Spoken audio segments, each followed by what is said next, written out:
Olá, seja bem-vindo ao Design Team e mais um vídeo dessa relação provocativa e ampla da qual o design se mostra não só complexo, mas também multidisciplinar, inclusive até no storytelling.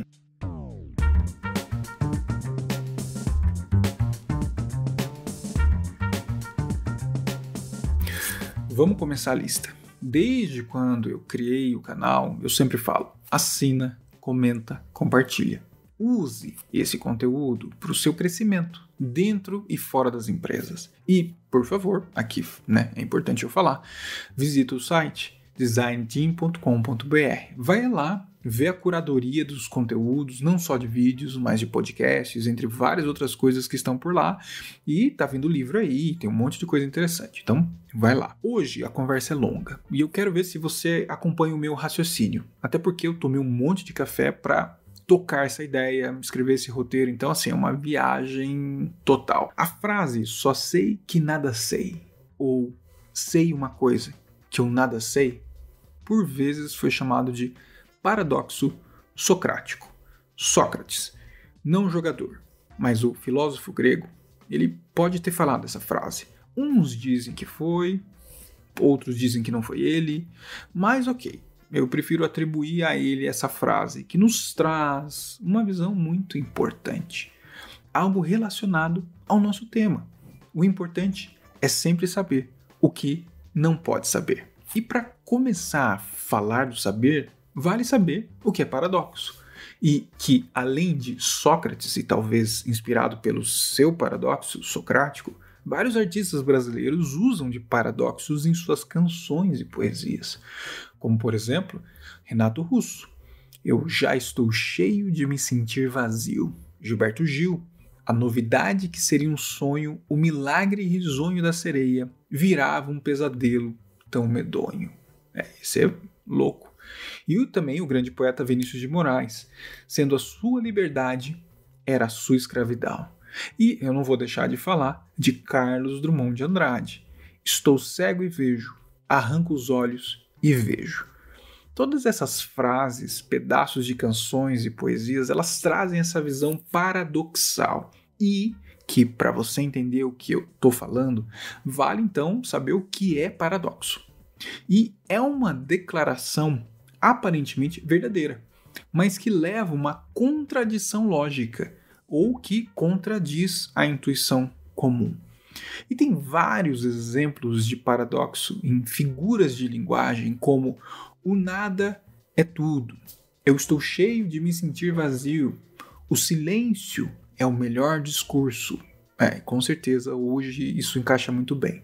E o paradoxo também tem um outro nome muito estranho, que é o oxímoro. Tudo isso para te dizer aqui que o paradoxo é uma figura de pensamento responsável por contrastar uma ideia. E como tem um conceito bem amplo também, o paradoxo tem algumas subdivisões dentro dos seus conceitos. A gente tem aí o paradoxo verídico, o paradoxo condicional e o paradoxo falsídico. Nossa, é muito paradoxo. E vale trazer aqui que também, diferentemente do paradoxo, a antítese ocorre quando duas ideias opõem-se.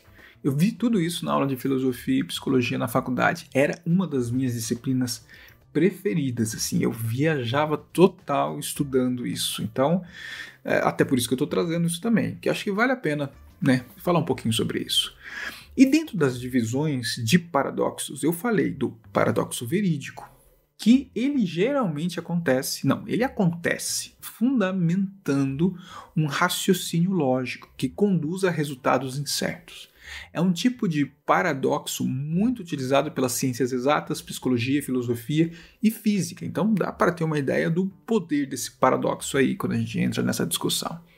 E também tem, como eu citei, os paradoxos com resultados falsos, que logo são baseados em raciocínios falsos.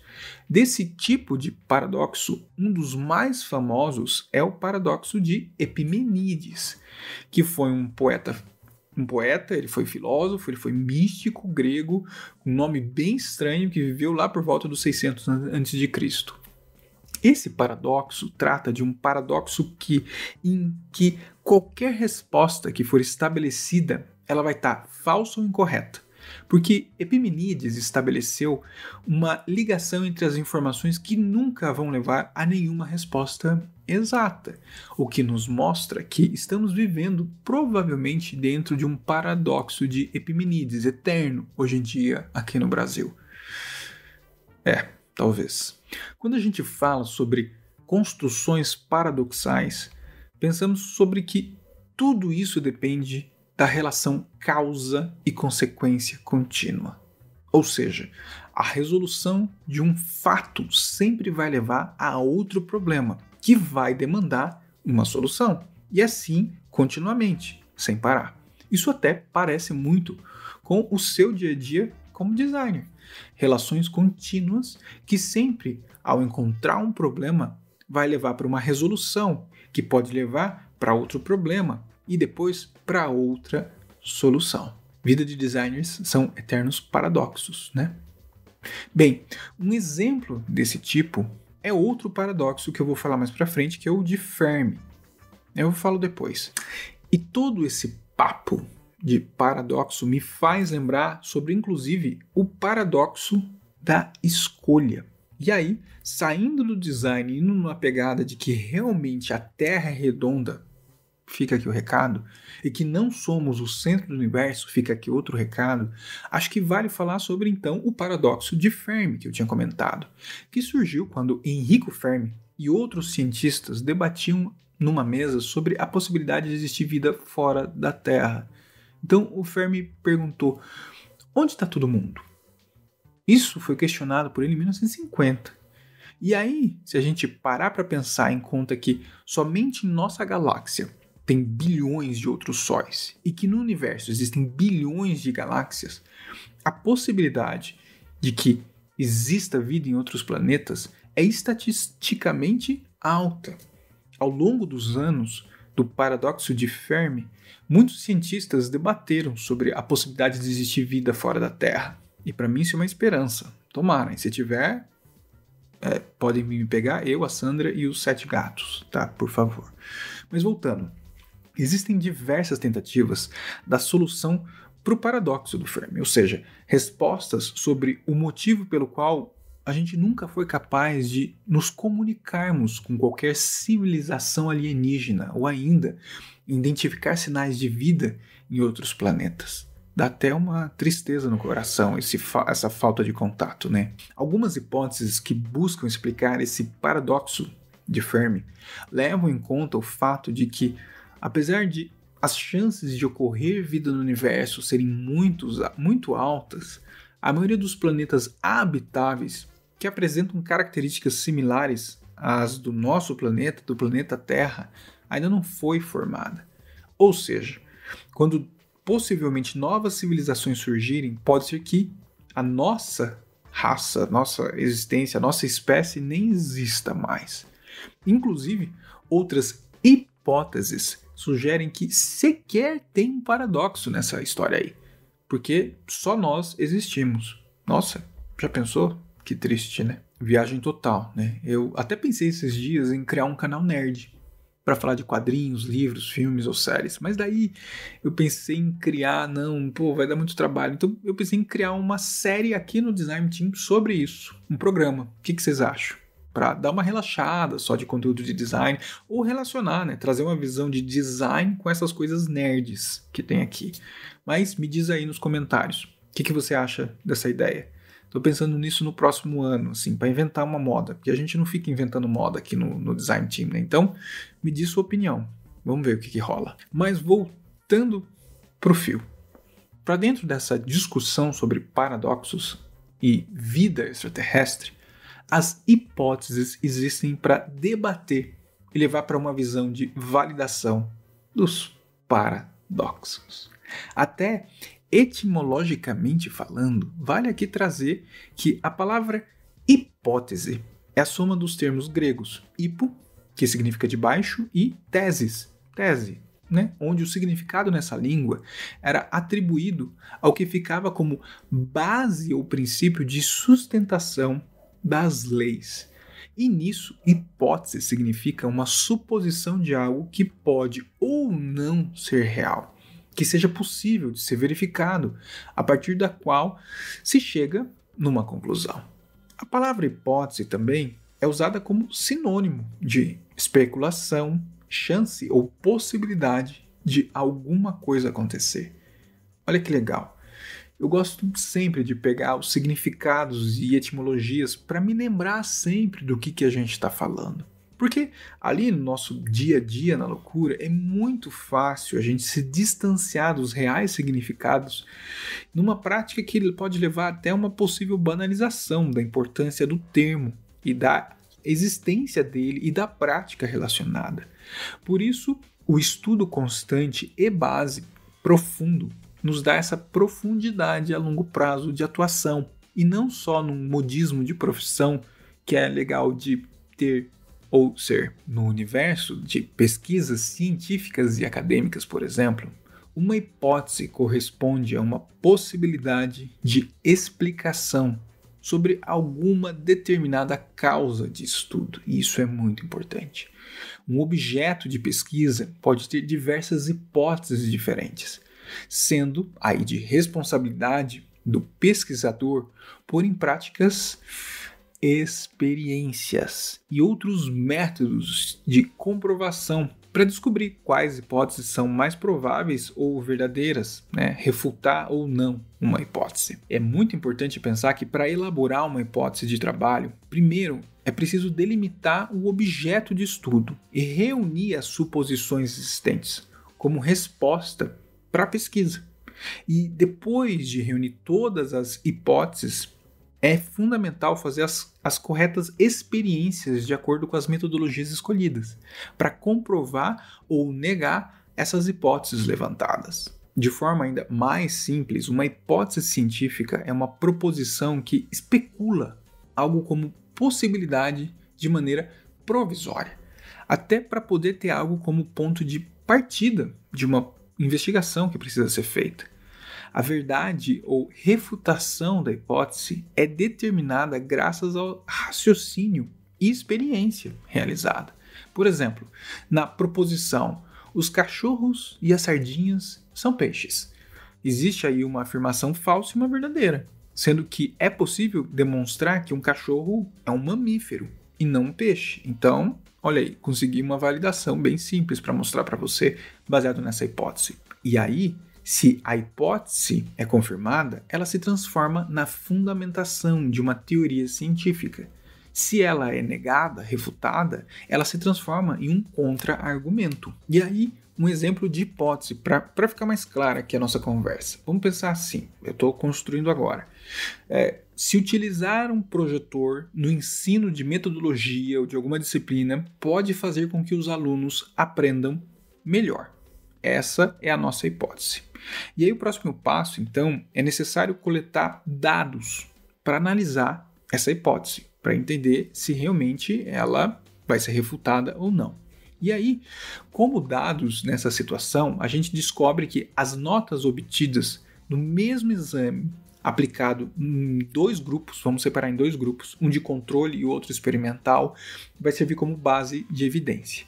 E aí, nesse cenário dos dois grupos, um é da sala A com projetor e outro da sala B sem projetor. E aí a conclusão sobre as notas desse grupo e a hipótese que eu citei é que o grupo experimental da sala A teve notas maiores do que o grupo de controle da sala B.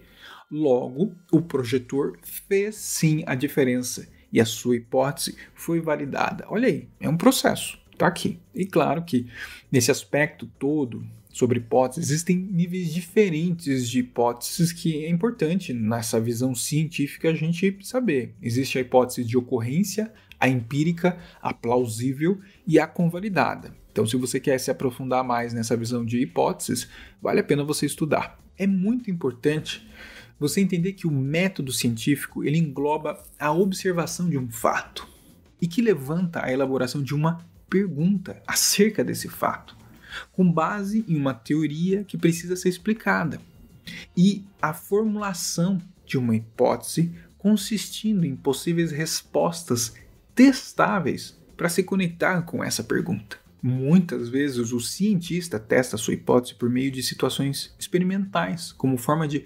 confirmar ou negar, refutar a dedução colocada. Quando é negado, refutado, ele tem que modificar a hipótese ou substituir ela por outra. E assim faz esse processo contínuo de verificação, anulação, refutação e tudo mais. E aí vem uma conexão importante. No artigo do Bruno Guazina, ele cita: a hipótese de design nada mais é do que uma previsão criada a partir de um estudo sobre determinada situação. É bem diferente do chute, pois uma hipótese surge a partir de diversas evidências coletadas das análises e também dos dados. Bom, aqui falou o que a gente precisava fechar essa visão e ainda mais conectar essa visão com ciência. E ele ainda continua citando que uma hipótese de design é quase a mesma coisa, só que em um contexto de produto digital ou experiência de uso. Ou seja, o designer usa seu conhecimento e as evidências que ele tem na mão através de teste de usabilidade, de pesquisa, de análise de dados e etc., para conseguir então elaborar uma hipótese de como melhorar determinada interação, por exemplo. Mas por que eu estou falando isso? Porque se observarmos que para atuar como UX design, a gente precisa, na maioria das vezes, se possível, identificar um problema, pesquisar, levantar hipóteses, experimentar e depois concluir. Fato de que nos aproxima muito mais da ciência do que da arte dentro da metodologia e do processo de atuação. Agora polêmica. As decisões de UX, elas não podem ser tomadas por meio de discussões ou opiniões ou mesmo chutes. Isso é fato. Claro que quando a gente fala sobre decisões de UX, nós precisamos deixar opiniões e emoções fora dessa conversa. Por isso a gente volta ao pensamento de que não sabemos de nada e precisamos saber o que a gente não sabe. Essa conversa também se conecta com a questão de aprendizagem de designers. Dá para a gente falar sobre o não saber para a questão do saber, sabe, relacionado aos estudos aí. Eu posso puxar um outro vídeo sobre isso, o que você acha? Eu só tô aqui jogando gatilho para você, né? Então dá para fazer um vídeo sobre não saber o que precisa saber sobre aprendizado. Então fica aqui, você quer? Me fala. E aí, para tomar decisões de design de experiência do usuário, a gente precisa entender como formular uma hipótese forte, e executar experimentos com base nessa hipótese. É interessante uma discussão que algumas situações tentam anular, inclusive, a importância da academia, da ciência no nosso dia a dia, né? Fica aqui a dica. A base no que você trabalha hoje em dia vem da academia. O pensamento científico e método científico é a base do que você está fazendo aí, resolvendo uma parada de design, ou pelo menos tentando resolver esse problema aí. Para aqueles que ainda não conhecem, então eu vou dar uma explicação. O método científico, ele segue algumas possíveis etapas aqui. Primeiro, você precisa fazer uma observação. Depois, com a observação feita, você vai formar a hipótese. Aí você vai conduzir um experimento. Você vai coletar e vai analisar os dados. E depois você vai comunicar o que você aprendeu. Tá aí. Vemos muito disso hoje em dia, né? Agora, para todos os pensadores de design, isso se parece muito com outro processo que nós usamos: simpatizar, definir, idealizar, prototipar e testar. Você lembra disso? E também tem aí, né? Tem outras versões, como por exemplo do Startup Enxuta, que também é muito importante trazer, né? Que pode parecer também com o processo, e o Startup Enxuta ele traz uma visão, né, um pouquinho diferente. Ele fala assim: olha, primeiro passo, vamos idealizar. O segundo passo, vamos construir. O terceiro passo, testar. O próximo passo, medir. E por fim, então, a gente tem ali o aprender com isso tudo. É interessante, porque se a gente observar, esses passos e esses processos estão todos muito próximos. Já que o método científico vem, inclusive, primeiro disso tudo, vale talvez deixar claro aqui que o mercado, a entidade, né, a indústria, ela assumiu e acabou apossando essa visão de método como dela para o dia a dia. E ainda bem. Mas mesmo com essa posse e apropriação, não tem como abandonar de que cada processo é centrado na formação e no teste de uma hipótese. É isso. E aí você, designer no dia a dia, seja criando um protótipo, construindo um produto, você está essencialmente plantando uma bandeira e dizendo: se construirmos essa coisa, ela vai resolver um problema. Uma afirmação que se aproxima do método de levantar hipóteses e verificar se essas hipóteses existem dentro dos problemas, experiências e soluções digitais nessa discussão, onde inclusive a gente tem que deixar claro que formar uma hipótese não significa que você vai resolver o problema certo. Afinal de contas, resolver o problema certo é o motivo pelo qual você tem um emprego. Fica aí a dica também, de novo, várias diquinhas aqui. Designers devem evitar a abordagem da profecia do design, da salvação do mundo através da verdade do design. Nós precisamos forçar, não só em design, mas em todas as áreas e egos envolvidos, que existe um sistema onde as decisões de design e produto são avaliadas com base em evidências. Agir dessa forma deveria simplificar o processo de tomada de decisão, porque aí novos recursos podem ser projetados e construídos de forma mais rápida e consistente. E também é uma forma, científica de iterar e testar a eficácia das decisões de design em diferentes situações que a gente tem nas nossas mãos. E aí, na prática, você precisa escolher o método que melhor vai se adequar a você para avaliar a sua hipótese. Até por causa das diferenças de contextos, de níveis de qualidade e de maturidade da própria empresa. Nunca se esqueça de que você precisa validar a hipótese no início do processo. Você precisa priorizar as decisões com base em dados de alta qualidade. E aí vem o pedaço da gestão e governança, que eu acho muito importante. É a visão de organizar, de documentar, de estruturar, sabe? De trazer à tona uma estrutura funcional de métodos, processos, resultados. Mesmo quando uma decisão é baseada apenas na intuição, você tem todo o aparato para refutar essa visão da intuição. Então, pense. 1 é sempre melhor do que 0, mas tenha em mente que uma pequena amostra de pesquisa pode distorcer a sua hipótese. Por isso, você ser o embaixador do método, do processo e das ferramentas de design é a base para dar respaldo no trabalho da disciplina de design, atuando com a visão da experiência do usuário. Agora eu quero ver, hein? E aí, aproveita em usar métodos que você tem na sua mão para pensar em como formar hipóteses, sabe? Vai lá e viaja, usa mapa de empatia, sabe? Jornada do usuário, o HURT, entrevista com stakeholder, feedback de usuário, dados, análise da concorrência, entre várias outras coisas que a gente tem na mão, sabe? Então, a gente volta ao vídeo anterior, inclusive, com essa pegada de metodologias, etc. Thumbnail vai estar aqui. Vou ter que colocar aqui agora. Então, é aqui.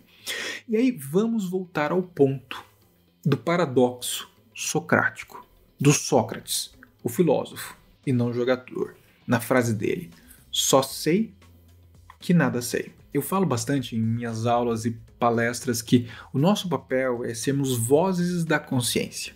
Ou, se quiser, aquela motinha de um desenho antigo, né? E agora você vai mostrar a sua idade, né? Que falava: eu te disse, com uma vozinha estridente, né?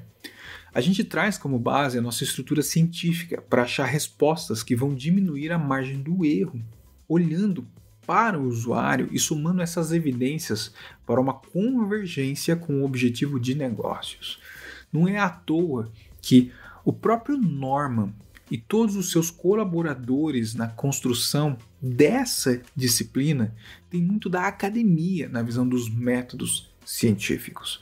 Você se distanciar disso e trazer uma visão de intuição é colocar muito do que é estudado para uma camada de entrega possivelmente superficial e fraca do que realmente o design da experiência do usuário pode entregar.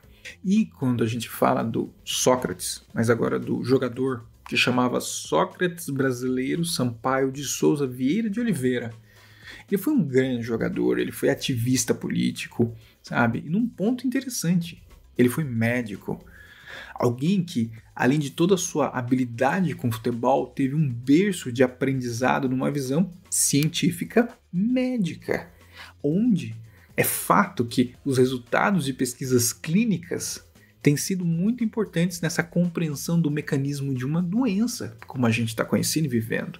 Tudo isso numa estrutura com base em hipóteses e metodologias, e que provavelmente suportaram não só o jogador, mas uma personalidade marcante que tinha ali com ele a ciência e a arte atuando de forma conjunta. Então, olha isso. Historicamente, a gente sabe que o design tem sido grande base na arte, mas o design da experiência do usuário tem sim, do método científico, uma forma de atuação que traga sentido e resultado. É estruturado, não tem como. Usando essa visão de paradoxos, do qual o próprio design tem o seu paradoxo para lidar, nós precisamos e temos como missão trazer essa seriedade de investigação científica para a gente salvar a experiência que as pessoas precisam. Mike Monteiro, em seus livros, já nos provoca, né, no próprio livro, Ruined by Design, nesse sentido. Então leia, fica aí a dica de leitura. Se você não leu, faça-me o favor. E muitos produtos são projetados muito bem e fáceis de usar, mas muitos são projetados apenas para entregar uma feature, uma funcionalidade, e não para facilidade de uso. Talvez porque esses produtos estão cheios de achismos e hipóteses que viraram verdade muitas vezes na marra, na força, e não no estudo, não na ciência, não na metodologia. Norman diz: a mesma tecnologia que simplifica a vida ao fornecer mais funções em cada dispositivo também complica a vida, tornando o dispositivo mais difícil de aprender, mais difícil de usar. Esse é o paradoxo da tecnologia e o desafio para o designer. Norman falando, não sou eu. Esse é o desafio de provar que não só você, mas ninguém sabe de nada. E precisamos correr para saber o que não sabemos, usando da estrutura científica para enxergar hipóteses e conseguir provar isso, ou não. E aí, nessa viagem, eu te pergunto, o que você acha? Comenta aí e compartilha e me diz se minha viagem narrativa aérea está aterrissando ou ainda só está no ar. Eu tentei fazer um paradoxo aqui, mas eu não consegui, não ficou bom não. Mas é isso. Acesse o site designteam.com.br, torne-se membro do canal para conteúdo exclusivo, inclusive, tá? E não perde aí todo o conteúdo que rola aqui no canal, que tem coisa pra caramba, como sempre. Então é isso. Esse era o recado que eu queria deixar aqui, mas eu quero ver seu comentário e seu feedback. E os cabelos. Um grande abraço. Tchau.